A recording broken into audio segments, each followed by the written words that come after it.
আর GSXR দিয়া long tour, এটা আসলে কি বলবো, পাগলামি ছাড়া আর কিছুই না। Can you even imagine bike নিয়ে সমুদ্রের এত কাছে? Oh my god.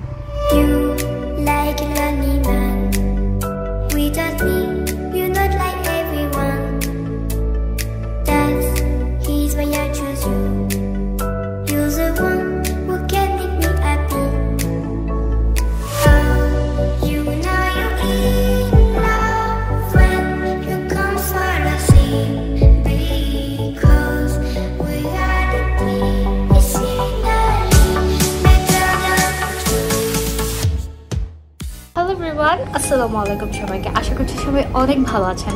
তো অনেকদিন পরে ফেরত আসলাম একটা নতুন ভিডিও নিয়ে। আর আজকে আমি যাচ্ছি কুয়াকাটাতে। আর আমার এই ঢাকা থেকে কুয়াকাটার জার্নিটা আমি আপনাদের সাথে শেয়ার করার চেষ্টা করব। আর যেহেতু আমি একটা লং টাইম পরে ট্যুরে যাচ্ছি, বাইক ট্যুরে, সো আমি খুবই এক্সাইটেড, বিকজ আমি বিজনেস নিয়ে এত বেশি বিজি হয়ে গেছি যে এখন তো একদম ট্যুরে দেওয়া হয় না। তো অনেকদিন পরে ট্যুরে যাচ্ছি, তাও আবার একটা ফিমেল বাইকার ফ্রেন্ডের সাথে, তো এইটার জন্য আমি আরও বেশি এক্সাইটেড। সো চলেন শুরু করে দিই আমাদের আজকের ব্লগ।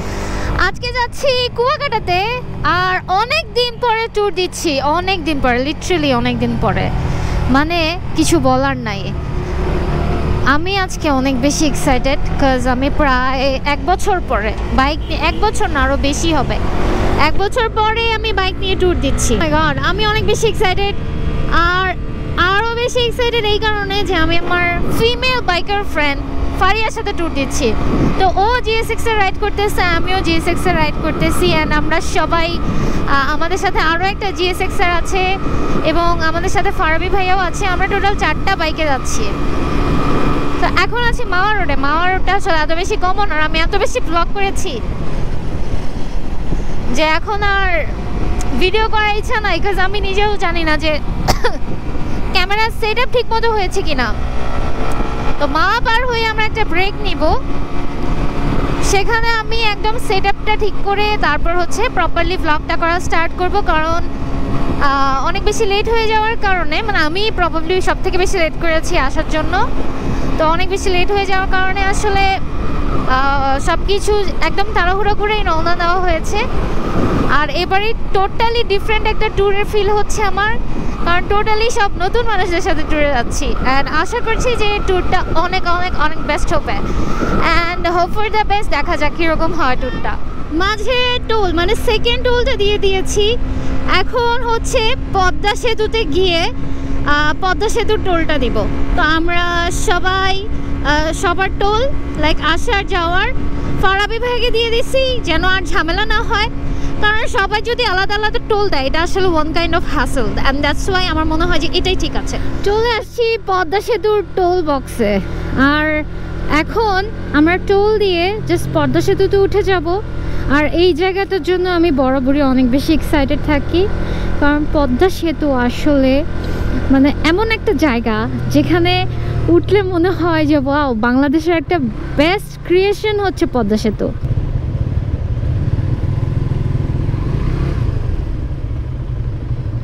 পদ্মা সেতুতে আমরা এই 4টা বাইকের টোল দিব 100 করে, 400 টাকা। আর রাতের বেলার পদ্মা সেতুর আসলে এই জায়গাটা চেঞ্জ করা উচিত। আমার মনে হয় যে এখন সবাই মেনটেন করে, তো রাস্তার একটা এত ছোট জায়গাতে শুধু বাইক যাবে, এটা আসলে কেমন জানি একটা বিষয়। মানে মেইন রোড দিয়ে যাইতে দিলে এই বিষয়টা ভালো হইতো, এই সাইডটাতেও এইটুকু রাস্তার জন্য কী বা হবে। মানে উপরে সবাই জানে, সবাই এখন রুলস সম্পর্কে জানে, সো মাঝখান দিয়ে কেউ ওরকম কিছু করবে না, আর যারা করবে তাদের শাস্তির ব্যবস্থা করা হবে। বাট এই জায়গাটা আমার মানে মনে হচ্ছে যে এই জায়গা না, আমার ওই জায়গা দিয়ে যেতে ইচ্ছা করছে, যে ওই জায়গা দিয়ে আমি আমার বাইক সাইড দিয়ে যেতাম। যাই হোক, পদ্মা সেতুতে উঠে যাচ্ছি, and I am feeling very excited.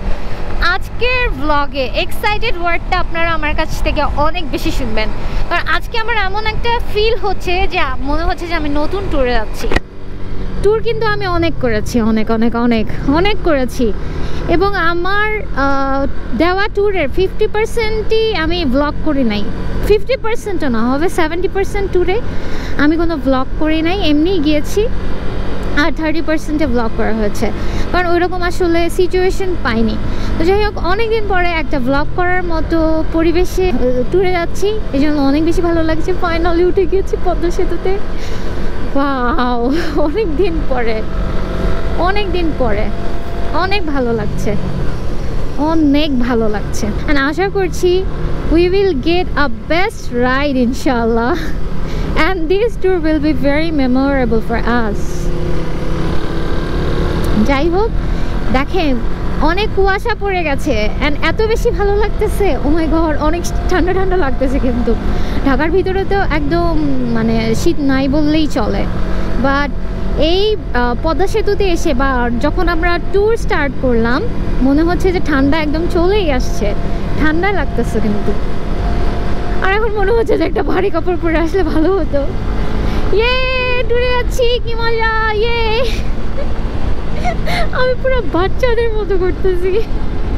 মানুষ এমনি আমার বলে আমি নাকি অনেক ঢং করি। আর আপনারা কেউ কিছু ভাইবেন না, কারণ আমি হচ্ছে অনেক দিন পরে, প্রায় 1.5 বছর পরে বাইক নিয়ে ব্লগ করতে করতে ট্যুরে যাচ্ছি। সো এই জন্য আমি একদম ওভার এক্সাইটেড হয়ে গেছি, যেই কারণে আমি অনেক বেশি এনজয় করতে করতে বাইক রাইড করতেছি। যাই হোক, আমি অনেক বেশি মিস করতেছি আমার ভাইকে আর শিহাবকে। ফাহিম আর শিহাবকে আমি অনেক বেশি মিস করতেছি, ওরা গেলেও ভালো হতো। বাট যেহেতু আমার শোরুম আছে এখন, শোরুমের ফেলে আসলে সবার পক্ষে যাওয়া সম্ভব না। কেউ না থাকলে তো অন্য সবাইকে থাকতেই হবে। তো ফাহিম, শিহাব ওরা এনএমএস স্টোর, দীপাস কালেকশন আর পার্লার সব কিছু দেখাশোনা করবে। আর কিছুদিন পরে আমরা আবার শ্রীমঙ্গলে যাচ্ছি। তখন অবশ্য আমরা বাইকে যাব না, তখন যাব গাড়িতে, গাড়ি ড্রাইভ করতে করতে যাব। কি মজা! এই যে আমার ট্যুর পার্টনার। সো পদ্মা সেতু পার হয়ে আমরা অ্যাকচুয়ালি ভিতরের একটা রাস্তা দিয়ে যাচ্ছি, যেটার জন্য আসলে ভাঙ্গা রাস্তাটা পার হতে হয় নাই। অ্যান্ড ভেতর দিয়ে যাওয়ার জন্য নাকি অনেকটা কিলো হচ্ছে কম হয়ে যাবে। তো যদিও আমি ইনফরমেশনটা ঠিক করে নেই নাই, আর যেহেতু আমার কমিউনিকেটর নাই, আমি কনভারসেশন করেও জানতে পারছি না। পরে যখন আমরা দাঁড়াবো তখন হচ্ছে ফারবি ভাইকে জিজ্ঞেস করে এই রাস্তার ইনফরমেশনটা আপনাদেরকে দিয়ে দিব। দেখতে দেখতে কিন্তু ভোর হয়ে গেছে আর আমরা একদম বরিশালও পার করে ফেলছি। রাস্তা আসলে খুব বেশি ভালো বলবো না, আবার খুব বেশি খারাপও বলবো না, মিডিয়াম। তো এই ট্যুরটাতে আমার কেন যেন রাইড করতে, মানে প্রত্যেকটা ট্যুরে যেমন অনেক বেশি কমফোর্টেবল লাগে, এই ট্যুরটাতে কেন যেন রাইড করতে অত বেশি কমফোর্টেবল লাগতেছে না। রিজন হচ্ছে একটাই, আমি লং টাইম পরে লং রোডে আসছি। আমি তো বাইক মানে মাসেও একবার বের করা হয় না এখন, বিজনেস নিয়ে বিজি হওয়ার পরে। তো আমার ফিল হচ্ছে কি যে আমি নতুন বাইক নিয়ে ট্যুরে আসছি।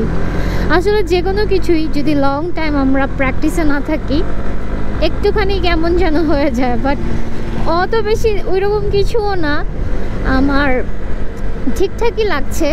বাট নিজেকে একদমই প্রো রাইডার মনে হচ্ছে না। যাই হোক, এই ট্যুরটা খুব ভালোভাবে কমপ্লিট হবে মনে হচ্ছে, কারণ রাস্তা আসলে অতটাও ভাঙা পাচ্ছি না, মোটামুটি অনেক ভালোই। তো ভোর হওয়ার কারণে হচ্ছে বাজারগুলো বন্ধ আছে, যেই কারণে জ্যাম হচ্ছে না তেমন একটা। ভোর ভোর রাইড করে চলে যাচ্ছি, হয়তো আরেকটু বেলা হলেই জ্যামটা স্টার্ট হয়ে যাবে। বরিশালে আছি এখন, মানে ভাবতেও জানি কেমন লাগতেছে যে কয়েক ঘন্টা আগেও ঢাকাতে ছিলাম আর এখন আছি বরিশালে। এখন আছি আমরা বরিশালে, আর বরিশালের একটা রেস্টুরেন্টের সামনে আমরা দাঁড়িয়েছিলাম, এখানে নাস্তা করেছি, এখন আবার রওনা দিয়ে দিচ্ছি। অনেক বেশি ঠান্ডা। এখন যারা ট্যুরে বের হবেন তারা অবশ্যই সাথে করে বেশি করে সোয়েটার নিয়ে বের হবেন। রাত্রেবেলা আসলে আমি একদম এবার ডার্ক একটা ব্ল্যাক কালার ভাইজার পরে আসছি। মানুষ কত উইয়ার্ড হলে কন্টিনিউয়াসলি তাকায় থাকতে পারে। এখন ইনসা 360 ক্যামেরাটা ইনস্টল করব না, আর একটু ভালো প্লেসে যাই, তারপর ইনসা 360টা ইনস্টল করব। এখন আপাতত আমরা সকাল সকাল নাস্তা করে রওনা দিয়ে দিয়েছি, আর মোটামুটি রোডটা এখন বিজি হয়ে যাচ্ছে। এতক্ষণ তো একদম ফাঁকা রোডে রাইড করেছি, আর এখন অনেক ঠান্ডা লাগতেছে। ও মাই গড, এখানে তো সবাই সোয়েটার পরেই বের হয়, ঢাকায় তো আমার মানে এত সুন্দর সুন্দর সোয়েটার কিনেছি, পরতে লজ্জা লাগে যে অন্য কেউ পরে না। এখানে তো দেখি সবাই সোয়েটার পরে ঘুরতেছে। আবার রওনা দিয়ে দিয়েছি। এখন আমাদের এখান থেকে কুয়াকাটা হচ্ছে 120 কিলোমিটার দূরে, আর 120 কিলোমিটার দূরে এখন আমরা যাব। আর এখন বাজে সকাল 6:30। আমার বাইকের মিটারের টাইমটা ভুল, 1 ঘন্টা ফাস্ট হয়ে আছে।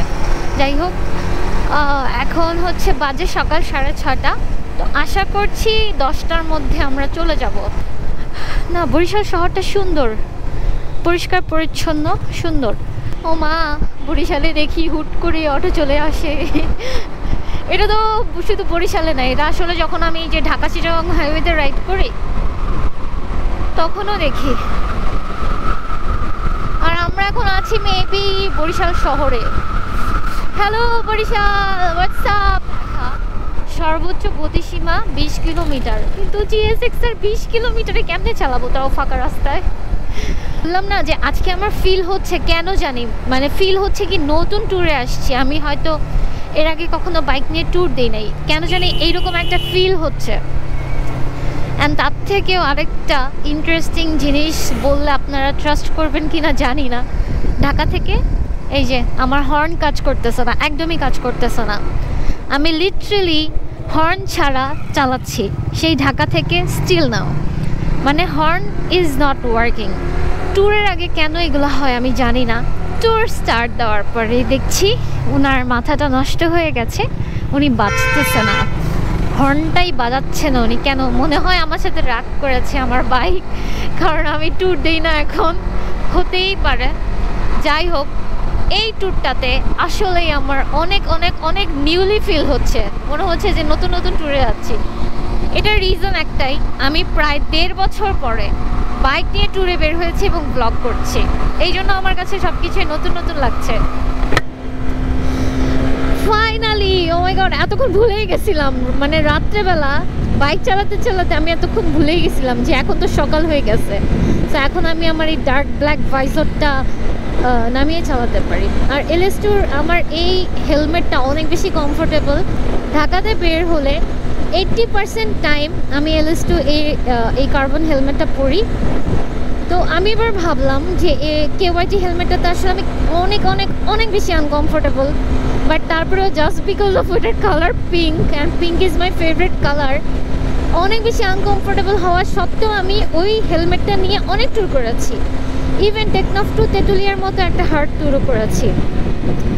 বাট এখন কেন জানি ইচ্ছা করলো যে যেই হেলমেটটা দিয়ে আমি কমফোর্টেবল, আমি ওইটা দিয়ে এই ব্লগটা করি বা এই ট্যুরটা করি। আমি মানে একটা বেস্ট ডিসিশন নিয়েছি এই হেলমেটটা পরে আসে, মানে এটা একদম আমার অ্যাকুরেট সাইজ, দেন হচ্ছে হালকা ওয়েট, দেন মানে একদম কমফোর্টেবল। আমার খুব এই ট্যুরের একটা বেস্ট ডিসিশন হচ্ছে আমি এই LS2 হেলমেটটা নিয়ে আসছি। ঢাকাতে তো বোঝাই যায় না যে শীতকাল আসছে, কিন্তু বরিশালের ম্যাক্সিমাম মানুষজনদেরকেই দেখছি যে জ্যাকেট পরে বের হচ্ছে রাস্তার মধ্যে, এন্ড অনেক ঠান্ডাও কিন্তু লাগছে। সো আমরা কিন্তু যাচ্ছি, অ্যান্ড বরিশালের রাস্তাঘাট অনেক সুন্দর হয়ে গেছে মাশাল্লাহ। আমি যখন 2020-এ কুয়াকাটা গিয়েছিলাম, মানে রাস্তাটা এত বাজে ছিল, তখন কিন্তু কাজ চলতেছিল, অ্যান্ড অনেক জায়গায় এত পরিমাণে বাজে ছিল যে টানা আধা ঘন্টার মতো আস্তে আস্তে আস্তে আস্তে 20-30 কিলোমিটারে চালিয়েছি। এবং GSX নিয়ে এইটা হচ্ছে আমার ফার্স্ট ট্যুর কুয়াকাটাতে, কারণ এর আগে আমি যখন কুয়াকাটাতে এসেছিলাম তখন এসেছিলাম CBR-এ। অ্যান্ড আমার কথার সাথে একমত হবেন কি না জানি না, আমি হচ্ছে আমার পার্সোনাল CBR, GSX আর R15 V3 তিনটা বাইক ছিল। তো আমি সব থেকে বেশি স্টিল মানে কমফোর্টেবল বাইক বলবো CBR-কে। সো আমার ছিল CBR রেপসল ভার্সনটা। ভাই, CBR-এর মতো কমফোর্টেবল বাইক হয় না। এটা হচ্ছে গিয়ে আমি কি বলবো, আমি ভাই জীবনেও কারো হচ্ছে কি বলে কোনো বাইক প্রমোশনের জন্য পাই নাই, ঠিক আছে? আমি আমার লাইফের প্রত্যেকটা বাইক আমি নিজের টাকা দিয়ে কিনেছি, আমার নিজের টাকা দিয়ে আমি কিনেছি, আমার কষ্টের বিজনেসের টাকা দিয়ে। আপনারা হয়তো অনেকেই জানেন যে আমার একটা শোরুম আছে, পার্লার আছে। তো আলহামদুলিল্লাহ, তো আমার কষ্টের টাকার বাইক ছিল সবগুলা। তো আমি সিবিআর দিয়ে সব থেকে বেশি ট্যুর করেছি। জিএসএক্সের দিয়েও অনেক করেছি, কিন্তু V3টা দিয়ে করি নাই। V3ও অনেক কমফোর্টেবল একটা বাইক, কিন্তু ওইটা মানে আমি তো আসলে সাইজে একটু ছোট মানুষ, মাত্র 5 ফিট 2 ইঞ্চির একটা মানুষ। তো আমার কাছে আমার জন্য মনে হয় যে V3টা আমার জন্য অনেক বেশি হাইটেও বড় আর দেখতেও বড়। তো এই কারণে আমি হচ্ছে কমফোর্টেবল ফিল করি সিবিআরে আর জিএসএক্সের। আর জিএসএক্সের আর সিবিআরের যদি কম্পেয়ার করি তাহলে ভাই সিবিআর ইজ দ্য বেস্ট। সিবিআরের মতো কমফোর্টেবল বাইক হয় না ভাই। জিএসএক্সের bike is not for long tour. এইটা লং ট্যুরের জন্য না, কোনোভাবেই না। আপনি যদি আমি ইভেন এত সাহস আমার, আমি জিএসএক্সের দিয়ে এই সার্ভের হ্যান্ডেলবার দিয়ে মানে যেটাতে সামনের পজিশনটা আরও ছোট হয়ে যায়, এই বাইক দিয়ে আমি টেকনাফ টু তেঁতুলিয়া ট্যুর করেছি। এবার আমার বান্ধবী ফারিয়া, ও তো বাইকে মানে সিঙ্গেল ট্যুর দিবে এটা মানে ও ভাবেই নাই, ও খুব নার্ভাস হয়ে যায়। তো আমি ওকে ইন্সপায়ার করার ট্রাই করেছি। আমার মানে কি বলবো, বেস্ট মোটিভেশনাল স্পিকার করা উচিত আমাকে কয়েকদিনের জন্য, কারণ আমি ফারিয়াকে এত বেশি মোটিভেশন দিয়েছি যে না ভাই তুই বাইক নে, তুই বাইক চালা, চল আমরা যাই, কিছু হবে না, এটা কোনো ফ্যাক্টই না। অনেক মোটিভেশন দিছি আমি ওকে। সো আমাকে কয়েকদিনের জন্য বেস্ট মোটিভেশনাল স্পিকার বানানো দরকার। দেন ফাইনালি ও বাইক নিয়েছে, তাও জিএসএক্সআর, আমিও জিএসএক্সআর, অ্যান্ড আমাদের আরেকজন ট্যুর পার্টনার সেও জিএসএক্সআর, আর ফারবি ভাইয়া সে হচ্ছে থ্রিলারে আছে। তো আমরা 4টা বাইক মিলে যাচ্ছি অ্যান্ড খুবই ভালো লাগছে। আমরা ব্রেক খুবই কম নিচ্ছি, মানে খুব বেশি প্রয়োজন ছাড়া একদমই ব্রেক নিচ্ছি না, যেই কারণে হচ্ছে আমাদের ট্যুরটা ডিলে কম হচ্ছে, কারণ অলরেডি আমরা অনেক বেশি লেট করে রওনা দিয়েছি। বরিশাল থেকে কুয়াকাটা যেতে অনেকগুলো সুন্দর সুন্দর ব্রিজ পড়তেছে, অ্যান্ড এই ব্রিজটা কিছুটা মানে চিটাগংয়ের কর্ণফুলী ব্রিজের মতো, অনেক সুন্দর। এখানে একটু দাঁড়াবো সবাই আর ছবি তুলবো, বাট এখানে নদীটা ভাই অস্থির, এটা অনেক বেশি সুন্দর। ওয়াও, এখানে গোসল করা যাবে সুন্দর করে, অনেক বেশি সুন্দর একটা ব্রিজ। ওয়াও, এই ব্রিজের নাম কি? এইটা হচ্ছে পায়রা সেতু। পায়রা সেতু অনেকটা চিটাগংয়ের কর্ণফুলী সেতুর মতো, তাই না? ডিজাইনটা কিছুটা, ফুল না কিছুটা। এখন রওনা দিয়ে দিয়েছি, এখন আমরা আবার চলে যাচ্ছি কুয়াকাটার উদ্দেশ্যে। আর এই ব্রিজটাতে আসলে অনেক বেশি ভালো লেগেছে, আর সকাল সকাল তো আসলে মানুষজনও কম, গাড়ি ঘোড়াও কম, যে কারণে আরও বেশি ভালো লেগেছে।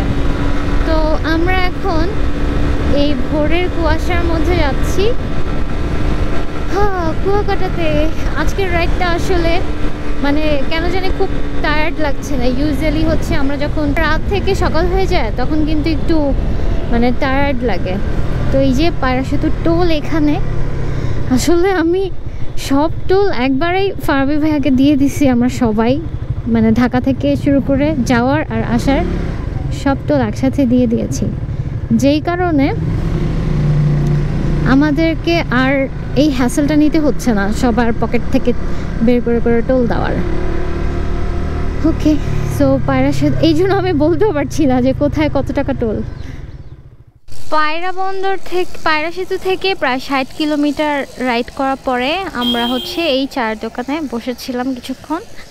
আর এখন রাইট নাও 60 কিলো রাইড করে এসে আমরা এখানে দাঁড়িয়ে আছি। আঙ্কেল এই জায়গার নাম কি? আমতলি। আমতলি, আমতলি।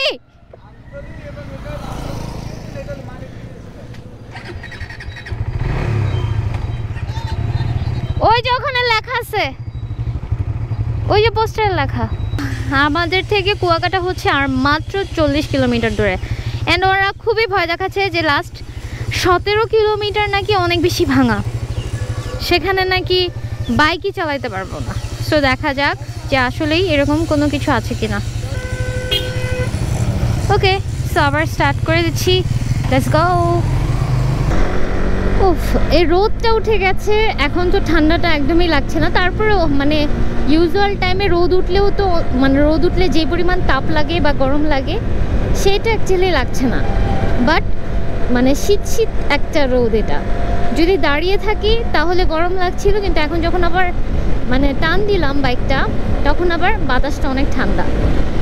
তো এখন আছি বরগুনাতে, আর আমাদের এখান থেকে মানে মানিকগুড়ি বা মানিকগুড়ি কিছু একটা বা আমতলি আর কি, জায়গাটার অ্যাকচুয়াল নেম হচ্ছে আমতলি। তো এই জায়গা থেকে কুয়াকাটা হচ্ছে আর 44 কিলোমিটার, অথবা ওনারা বললো 40 কিলোমিটার, মানে এক একজন এক এক রকম বলতেছে। বাট লাস্ট 17 কিলোমিটারের কথা ভেবে এখন আসলে আমারও একটু ভয় লাগছে যে এত ভাঙা রাস্তা নাকি যে আমি নাকি 20-এও চালাতে পারবো না, দেখা যাক। আর আমার জিএসএক্সআরে মাত্র 33 কিলোমিটার যায়। এই যে একজন স্যার আছে এখন রাস্তার মাঝখানে, উনি রাস্তার মাঝখানে এসে খাবার খুঁজতেছে। এই যে গরু গরু গরু, ও মাই গড ভাই, আমি গরু প্রচণ্ড ভয় পাই, প্রচণ্ড। আমার জাস্ট হার্টবিট ফাস্ট হয়ে যায় গরু দেখলে, মানে ফবিয়া আছে। এবং হাইওয়েতে আমি সব থেকে বেশি যেটা ফেস করি সেটা হচ্ছে ওইখানে এত বেশি অটো, অ্যান্ড হুট করে ওরা without any indicator, without any sign, without any notice, ওরা জাস্ট যখন মন চায় হুট করে ঘুরায় ফেলার মেইন রাস্তার মধ্যে, হাইওয়েতে। অ্যান্ড একবার আমার সাথে যেটা হয়েছে, আমার ফ্রন্টের এই উইন্ডশিল্ডটা ভেঙে দেওয়া হয়েছে। একজন খুবই মানে কি বলবো, একজন খুবই ভালো মানুষ, সে অপোজিটে তাকিয়ে এই দিকে তার অটোটা ঘোরাচ্ছিল, মানে সে শুধু অটো অপোজিট থেকে গাড়ি আসতেছে কিনা শুধু এটাই দেখছিল। তো আমি যেই সাইড থেকে যাচ্ছিলাম সেটা ছিল আমার ঢাকা চিটাগং হাইওয়ে না, এটা সরি, সেটা ছিল হচ্ছে কক্সবাজারের চকরিয়া রোডটা। ওকে, সো আমি কিন্তু রাইট ওয়েতে ছিলাম, সে ছিল রং ওয়েতে, মানে সে ঘোরাচ্ছিল রং রোডে। তো আমি যখন দেখেছি যে সে অপোজিটে তাকিয়ে অটোটা ঘোরাচ্ছে, তখন আমার কেন জানি মনে হলো যে আমি যদি বাইকটা রানিং রাখি এবং কাছে যাই তাহলে সে আমার উপরেই তুলে দিবে, মানে আমার বাইকের উপরে তুলে দিবে। তো আমি যেটা করি, আমি হচ্ছে বাইকটা জাস্ট স্টপ করে ফেলি, কিন্তু সে আমার ওই থেমে থাকা বাইকের উপরে এসে লাগিয়ে দিছে, অ্যান্ড আমার উইন্ডশিল্ডটা ভেঙে একদম শেষ।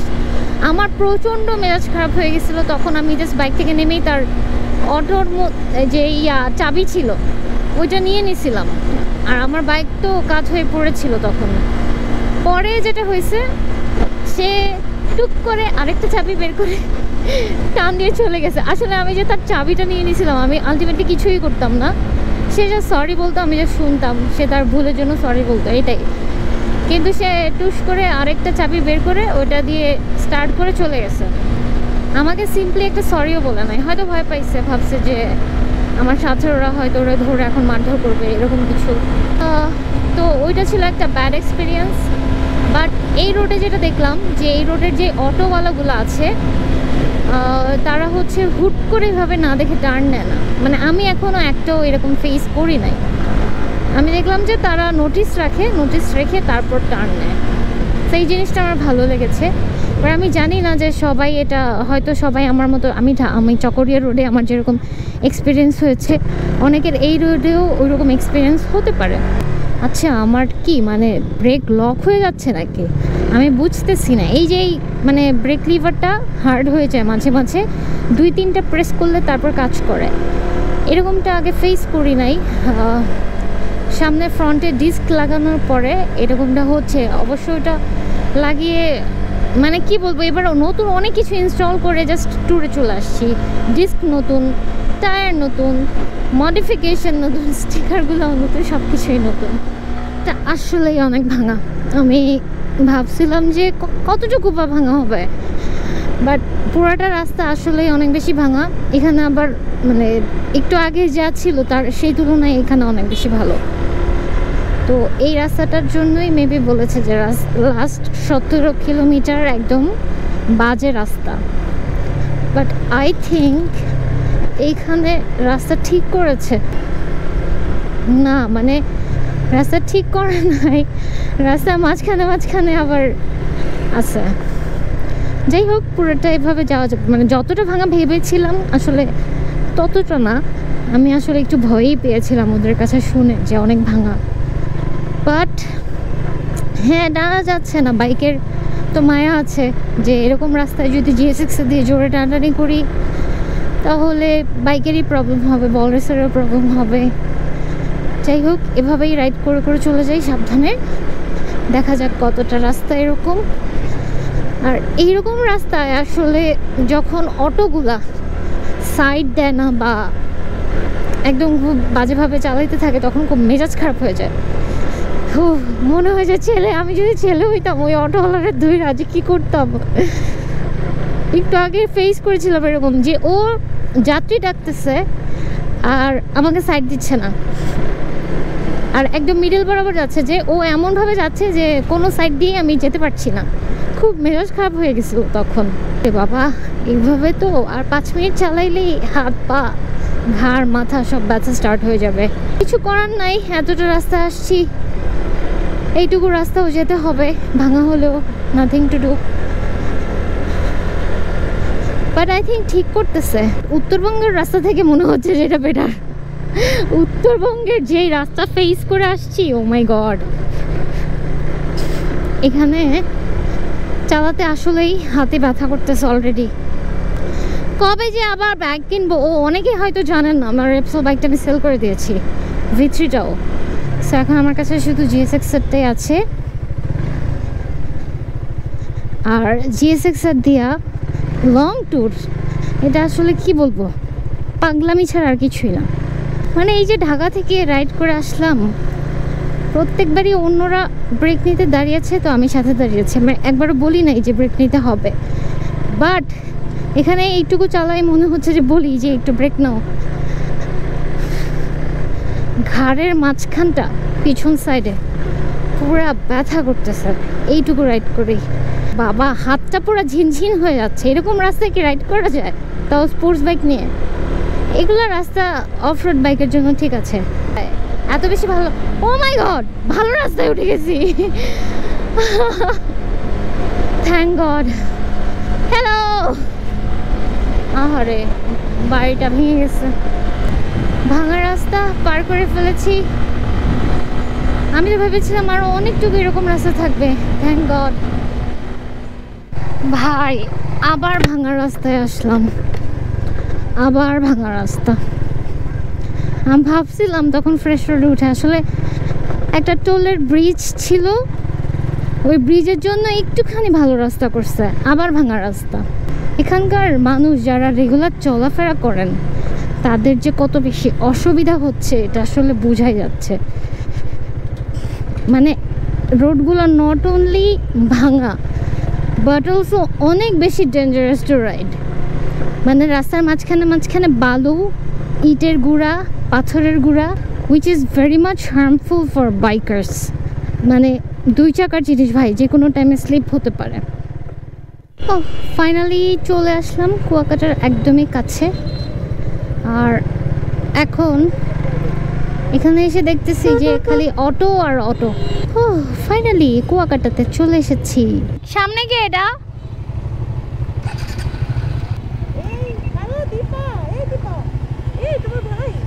হ্যাঁ, লাথি দিব একটা। এখানে আসো করতে দাও। আয়শা বাইকটার মধ্যে গুতা দিলে পরে শেষ।